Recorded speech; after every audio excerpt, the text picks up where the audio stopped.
요하보 유튜브에서 청년에 이르기까지 귀한 찬양 감사를 드립니다. 다시 한번 우리 주님의 은총이 오늘 한마음 예배 드리는 여러분 모두에게 함께 하시기를 주님의 이름으로 축복합니다. 오늘 아이들 함께 예배 드리다 보니까 좀 어수선하지만 그러나 우리 마음을 주님께 집중하고 또 말씀을 통해서 큰 은혜가 되시길 바랍니다.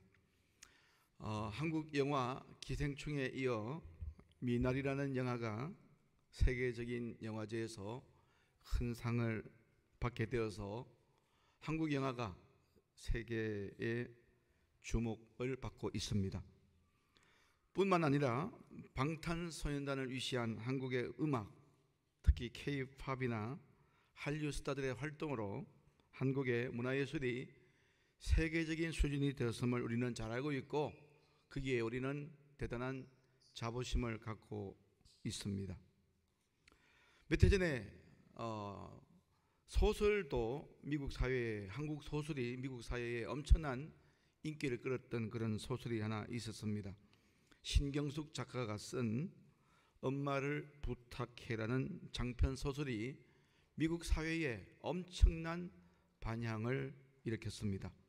이 소설은 시골에서 올라온 엄마가 서울 지하철역에서 실종되어 가족들이 사라진 엄마의 흔적을 추적하며 과거의 기억을 복원해 나가는 과정을 보여주는 내용입니다.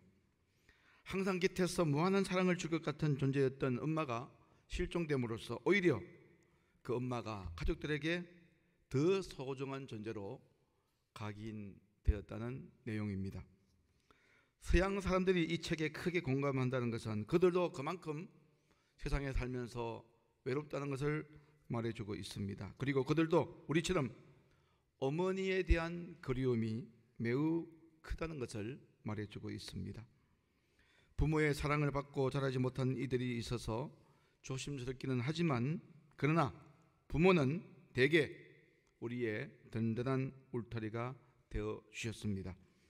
가끔 갈피를 잡지 못하고 허둥대고 있을 때 누군가가 준엄한 목소리로 꾸짖어 주었으면 좋겠다는 생각을 할 때가 있을 것입니다. 그때 부모가 아니면 누가 그런 역할을 해주겠습니까? 조선시대에 잘 알려진 문인이며 선비 가운데 백광원이라는 사람이 있는데, 이분은 가족과 떨어져 한성에서 생활하면서 해남에 살고 있는 아들들에게 이런 편지를 보냈습니다. 듣자 하니 너희가 잘못 남을 업신여기는 태도가 있고 또 남의 허물 말하기를 좋아한다 하더구나. 사람이 배우는 것은 이런 잘못을 없애려 함인데, 너희가 정말 만약 이와 같다면 비록 만권의 글을 배워 곧장 과거에 급제한다고 해도 그 사람을 어디에 쓰겠느냐. 놀라고 절통하여 죽고만 싶구나. 이후로도 너희들이 이 같은 버릇을 끊지 못하고 뭐라고 말하는 사람이 있게 되면 명색한데 다시는 너희들을 보지 않겠다. 이 이야기를 들으면서 우리 부모는 우리를 몸만 낳아주시는 분이 아니라 정신까지 낳아주시는 소중한 분임을 다시 한번 우리가 알게 됩니다. 오늘 우리는 창세기 말씀을 함께 읽었습니다. 오늘 창세기 본문 말씀은 파란만장한 인생을 살아온 야곱이 이제 나이가 들어 죽음을 예감하면서 자신의 아들 요셉을 축복하는 내용을 담고 있습니다. 임종을 앞둔 자리여서 그런지 야곱의 말이 더욱 간절하게 느껴집니다. 요셉을 향한 야곱의 마음은 정말 애틋합니다. 야곱이 가장 사랑했던 아내 라헬에게서 태어난 자식인데다가 죽은 줄만 알았다가 되찾은 자식이었기 때문에 요셉은 그야말로 더욱 애착이 가는 아들이었습니다. 여러분 잘 알듯이 오래전에 야곱은 요셉을 잃었습니다. 형들에게 시기를 받은 그 요셉은 형들로부터 애굽으로 팔려가게 되고, 이제 그 형들은 아버지 야곱에게 거짓말하지요. 들짐승에게 찢겨 죽은 것 같다는 이야기를 하게 됩니다. 이때 죽었을 것 같은 아들 요셉을 생각하면서 야곱은 여러 날을 울면서 밤을 지샜습니다. 수십 년이 지나도 아들을 잃은 마음의 상처는 결코 아물지가 않았습니다. 그런데 죽은 줄만 알았던 그 아들 요셉이 애굽에서 총리의 지위까지 올랐다는 소식을 들었으니 얼마나 놀랐겠습니까? 성경은 야곱과 요셉의 극적인 상봉 장면을 이렇게 묘사하고 있습니다. 창세기 46장 29절에서 30절입니다. 요셉이 그의 수레를 갖추고 고센으로 올라가서 그의 아버지 이스라엘을 맞으며, 여기서 이스라엘은 야곱을 말합니다. 그에게 보이고 그의 목을 어긋맞춰 안고 얼마 동안 울매 이스라엘이 요셉에게 이르되 네가 지금까지 살아있고 내가 내 얼굴을 보았으니 지금 죽어도 족하도다. 목을 껴안고 울다가 이게 꿈이냐 생시냐 싶어 서로의 얼굴을 바라보다 다시 껴안기를 반복하는 장면은 마치 이산가족 찾기 방송을 보는 듯합니다. 야곱은 나는 이제 죽어도 여한이 없다고 말합니다. 그리고 야곱은 아들의 배려로 숲곳에 머물다가 오늘 본문의 배경처럼 마침내 임종의 자리에 서게 된 것입니다. 임종이 다가왔을 때 야곱은 정말 힘들었던 자신의 지난날을 돌아보니 정말 자신의 인생은 굴곡이 많았던 인생임을 회고할 수가 있었습니다.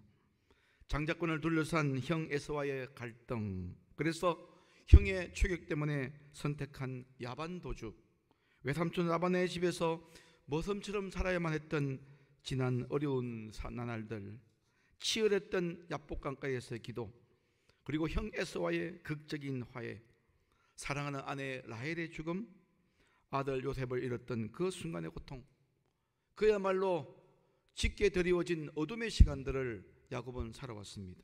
그런데 오늘 본문에 있는 것처럼 믿어지지 않는 요셉과의 꿈같은 재회, 그래서 자신이 이제 아들과 만나고 생의 마지막 순간 자신의 인생을 돌아보니 참으로 어렵고 힘든 어둠의 시간이었지만, 그러나 이제와 다시 돌아보니 그 모든 것이 하나님의 은총이었음을 알게 된 것입니다.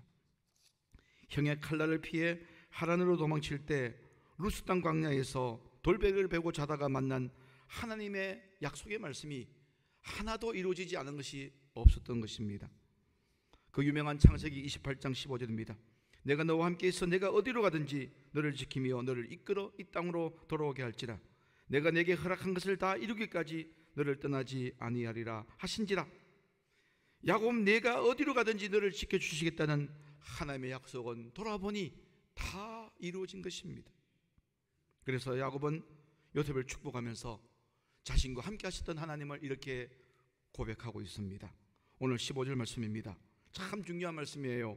내 조부 아브라함과 아버지 이삭이 섬기던 하나님, 나의 출생으로부터 지금까지 나를 기르신 하나님, 나의 할아버지 아브라함의 하나님, 나의 아버지 이삭을 보살펴 주신 하나님, 또 내가 태어난 날로부터 오늘의 일기까지 나의 목자가 되어주신 하나님, 그 하나님을 먼저 부르고 찬양하고 고백하고 있는 것입니다. 우리가 흔히 하나님을 고백할 때는 하나님에 대한 일반적인 속성으로 고백합니다. 사랑이 많으신 하나님, 자비가 많으신 하나님, 전능하신 하나님, 이렇게 고백하지만 오늘 이 야곱의 고백을 보십시오. 할아버지, 내 사랑하는 아버지를 돌봐주신 하나님, 또 나를 지금까지 선한 목자처럼 이끌어주신 하나님, 자신의 체험 속에서, 자신의 가문이 겪었던 체험 속에서 경험한 하나님을 고백하고 있는 것입니다. 저는 이 15절 말씀, 이 야곱의 고백을 읽을 때마다 저 자신도 가슴이 막 벅차올라서 견딜 수가 없는 말씀입니다. 한번 생각해 보시기 바랍니다. 보이지 않는 하나님의 손길이 내 사랑하는 아버지와 내 사랑하는 어머니의 곤고한 삶을 어루만져 주시고, 그 아버지 그 어머니를 지금까지 보살펴 주시고 위로해 주셨던 그 하나님이 오늘 지금은 내 곁에 서서 나와 함께 하시고 나를 보살펴 주시니 그 사실만으로도 얼마나 위로가 되고 얼마나 큰 은혜가 되었겠습니까? 야곱은 그의 할아버지, 아버지, 그리고 어머니의 삶의 내력을 다 알고 있었습니다. 여러분들도 여러분들의 아버지, 어머니에 대한 삶의 이력을 다, 삶의 내력을 다 알고 있지 않습니까? 그분들이 어떤 분이라는 것을 다 알고 계실 것입니다. 부모는 완벽한 것처럼 보이지만 부모 역시 인간이기 때문에 부족한 부분도 있습니다. 살다 보면 우리도 부모가 되어서 차마 자식들에게 말할 수 없는 일들이 참 많습니다. 떳떳하고 자랑스러운 부모로 기억되고 싶지만 숨기고 부끄러운 것도 있다는 것을 우리가 기억합니다. 어떤 일을 도모하다가 성공하면 좋을 텐데 실패한 기억도 있습니다. 현실의 도전에 맞춰서 용기 있게 처신할 때도 많이 있지만 또 두려움 때문에 슬그머니 고개 숙인 적도 있었을 것입니다. 우리 자식들이 알아야 될 것은 인간은 어느 누구도 완벽하지 않다는 것입니다. 내 아버지 어머니도 연약한 한 사람의 인간이라는 것을 자각할 때 우리는 비로소 더 애틋하게 그분들의 삶을 기억하고 부둥켜 안을 수가 있는 것입니다. 야곱이 이것을 알았어요. 넘어지고 일어서기를 반복하는 인간, 우리 강력했던 할아버지, 또 믿음이 좋았던 아버지였지만 때로는 넘어집니다. 그렇지만 그들은 넘어진 자리에서 믿음으로 다시 벌떡 일어나는 것을 보았습니다. 애통하고 절박한 상황 속에서도 하나님께서 그들과 함께 하심으로 말미암아 그 조부와 아버지의 삶이 계속 새로운 힘을 가지고 새로운 에너지를 가지고 살아가는 모습들을 보았을 것입니다. 아버지가 절망의 심리에 빠져 있을 때 하나님께서 그들에게 희망을 주입시켜 주시고 하나님의 영이 그들과 함께 하심으로 말미암아 벌떡벌떡 일어나는 할아버지, 어머니의 모습을 보았을 것입니다. 야곱은 할아버지 아브라함과 아버지 이삭의 삶에 그렇게 개입하셨던 하나님, 또한 자신에게 목자가 되어주셔서 지난날까지 여기까지 함께 하셨던 그 하나님께 오늘 본문은 자신들의 자식과 후손을 위탁하는 말씀, 위탁하는 기도인 것입니다. 우리 부모님에게 함께 하셨던 그 하나님, 내 인생의 여정에도 함께 하셨던 그 하나님, 이제 지금까지 저까지 도와주셨으니 이제 앞으로 나의 자녀들을 하나님 앞에 맡깁니다. 내 후손을 주님 앞에 의탁합니다. 주님 책임져 주십시오. 이런 기도입니다. 야곱은 한때 남의 복을 가로채는 사기꾼이었습니다. 한때 남의 복을 가로챘던 자였던 야곱은 야복강가에서 이스라엘이라는 새로운 이름을 얻은 후에 이제 야곱은 복을 빌어주는 사람으로 변화되었습니다. 야곱의 삶의 놀라운 변화는 그동안 남의 복을 뺏기 위해서 여념이 없었던 야곱이었지만 이제 하나님을 만나고 변화된 그는 이제 남의 복을 가로채는 자가 아니라 복을 빌어주는 자로 변화됐던 것입니다. 그래서 야곱은 애굽의 왕 바로에게도 복을 빌어주었고 또 자신의 12 아들들에게도 복을 빌어주었습니다. 그저 그 복은 모든 일이 잘되게 달라는 기운이 아닙니다. 자신이 체험한 하나님, 각자 주어진 삶의 영역에서 내가 체험했던 그 하나님, 날마다 함께 하시는 그 하나님의 존재를 인정하고 하나님 있는 믿음으로 잘 살게 해달라는 축복의 기도가 바로 야곱이 복을 빌어주는 기도의 내용이었던 것입니다. 사랑하는 여러분, 여러분들은 지금 남의 복을 가로채는 사람입니까? 다른 사람들을 축복하며 사는 인생을 살고 계십니까? 잠언 11장 11절입니다. 성읍은 정직한 자의 축복을 인하여 진흥하고 악한 자의 입으로 말미암아 무너지느니라. 오늘 이것을 우리 민족과 우리 조국 이 땅을 위해서 한번 적용해 보시기 바랍니다. 믿음이 있고 정직한 사람이 축복하면 그 마을이 흥하고 그 국가가 진흥이 되고 그 민족이 산다는 것입니다. 그런데 악한 사람이 입을 열면 그 마을과 나라가 망한다는 것입니다. 로마서 12장 14절에서 사도 바울은 말합니다. 너희를 박해하는 자를 축복하라. 축복하고 저주하지 말라. 여러분들은 박해하는 자들조차 축복하는 축복의 사람이 되기를 주님의 이름으로 축원합니다. 하나님의 사명, 하나님의 자녀의 사명이 뭔지 아십니까? 하나님의 사람은 축복을 사명으로 받은 사람인 줄로 믿습니다. 자, 그렇다면 야곱은 사랑하는 자녀들을 어떻게 축복했을까요?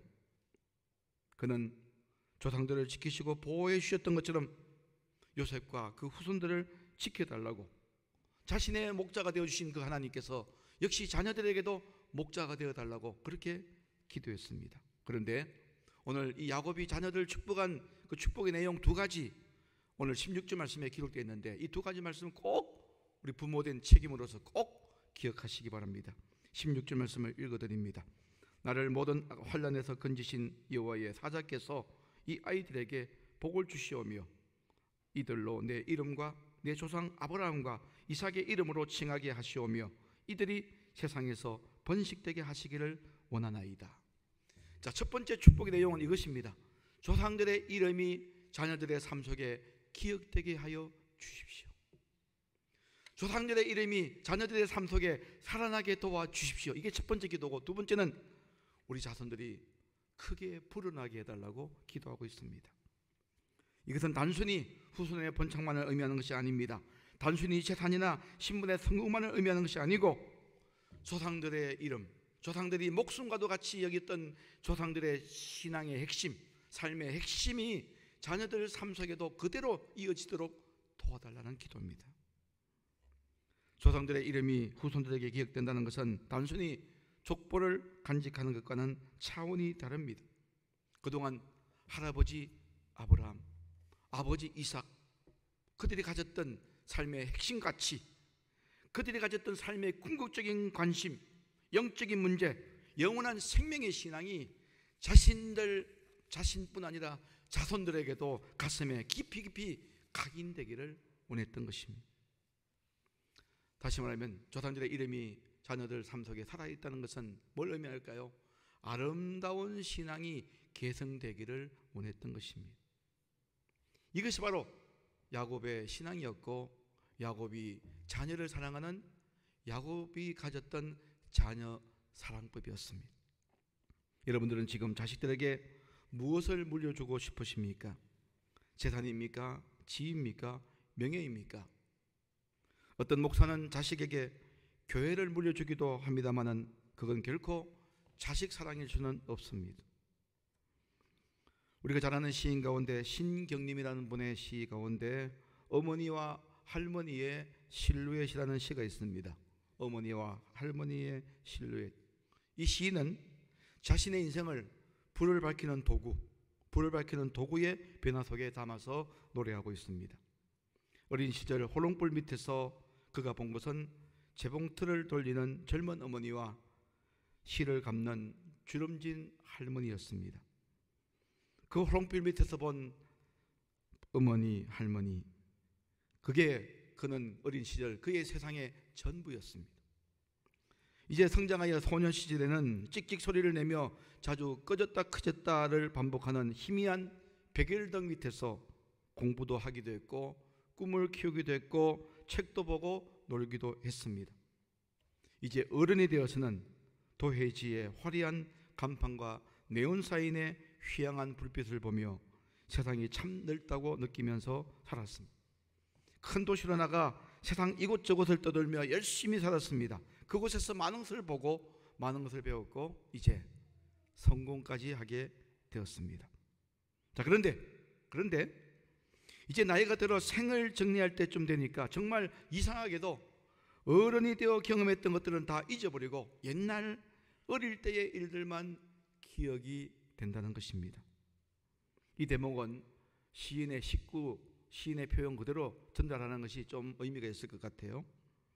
멀리 다닐수록, 많이 보고 들을수록 이상하게도 내 시야는 차츰 좁아져 내 망막에는 마침내 호롱불 밑에서 재봉틀을 돌리는 젊은 어머니와 실을 감는 주름진 할머니의 실루엣만 남았다.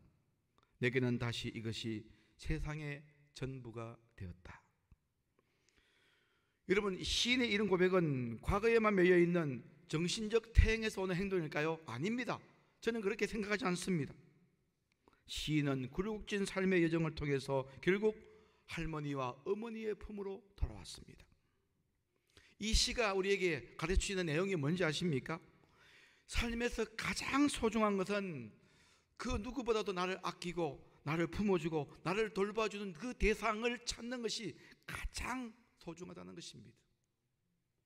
그런 의미에서 우리를 가장 기억하고 사랑하고 품어주고 돌봐주신 아버지 어머니는 세대를 이어가며 우리가 꼭 붙들어야 될 으뜸이 되는 가르침이라는 것을 몸으로 보여주시는 분들 아닙니까? 그렇다면 비록 부족한 아버지 어머니라 할지라도 오랜 세월이 지나도 자식들에게 끼쳐줄 수 있는 영향력이 지대하다는 것을 기억해야 될 것입니다. 그래서 오늘 이 야곱은 우리 할아버지의 이름이, 또 아버지 이삭의 이름이 후손들의 삶 속에 그대로 남아있고 살아있는 그런 삶을 살게 해달라고, 그들이 그렇게 목숨과도 같이 여기고 붙들었던 신앙의 핵심을 그들도 가슴속에 새기며 살아가게 해달라고 그렇게 축복하며 기도했던 것입니다. 야곱의 두 번째 축복은 16절 말씀에 나옵니다. 이 아이들에게 복을 주시오며 이들로 내 이름과 내 조상 아브라함과 이삭의 이름으로 칭하게 하시오며, 이제 두 번째, 이들이 세상에서 번식되게 하시기를 원하나이다. 야곱은 자손들이 세상에서 크게 불어나게 해달라고 기도하고 있습니다. 사실 이스라엘 백성들은 430년 동안 애굽에서 노예 생활했고 또 70년 동안 바벨론에서 포로 생활했기 때문에 그 민족이 살아남는 것, 민족이 번식하는 것, 불어나는 것 얼마나 중요한 일인지 모릅니다. 자, 그런데 우리는 여기서 민족이 불어나고 자손들이 불어난다는 것을 너무 어떤 세속적으로만 해석해서는 안 됩니다. 우리가 생각하고 있는 불어남과 우리가 생각하는 이 번창의 의미를 다시 한번 수정할 필요가 있습니다. 좀 현실적인 이야기를 하겠습니다. 지금 우리나라 출산율은 한 가정당 1.15명으로서 OECD 23개국 중에서 맨 꼴찌입니다. 왜 출산율이 저조할까? 이걸 따져보니까 그 이유 중에 가장 중요한 이유 중에 하나가 자녀의 과중한 사교육비 부담도 출산을 끌이는 중요한 요인 중에 하나라고 지적하고 있습니다. 여기 어린이들, 청소년들 있지만 한국 어린이 청소년 행복지수 설문조사에 따르면 우리나라 어린이와 청소년의 주관적 행복지수도 역시 23개국 OECD 국가 중에 역시 최고의 꼴찌라고 합니다. 풍요 속에 자라나는 아이들이 행복감을 느끼지 못하는 사실을 우리는 매우 무겁게 받아들여야 될 것입니다.